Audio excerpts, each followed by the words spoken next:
guys যেহেতু আজি শিব পূজা কাই এই যে বাবা খোৱা উৰি যোৱাটো কাই কিনে খাবা গেলা গাইস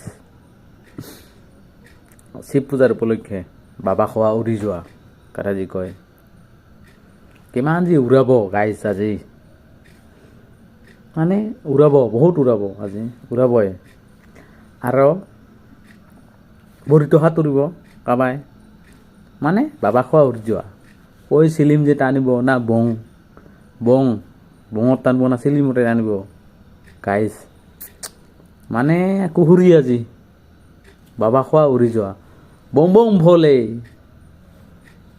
গাইস মানে ভিডিঅ'খন যদি ভাল পাইছ লাইক কমেণ্ট কৰিবি আৰু গাইস শ্বেয়াৰ এটা কৰি দিবি গাইস আৰু যদি ইনষ্টা আছে তো ফলো বটনটা মাৰি দিবা আৰু সেইলাহি মোৰ ভিডিঅ'গুলো যাই থাকিব কথাখানে খাতে মানে দিবি আৰু গাইস শিৱ পূজাৰ উপলক্ষে মই ভিডিঅ'খন বানাই লওঁ আৰু গাইস আৰু তো সেইটো চাবি আৰু পেজতো ফাটা বস্তা নিকিলা হিৰো গাইস চাবই ইউটিউবত চাব ইউটিউবাৰখনিন গতিকে চাব guys thank you all the best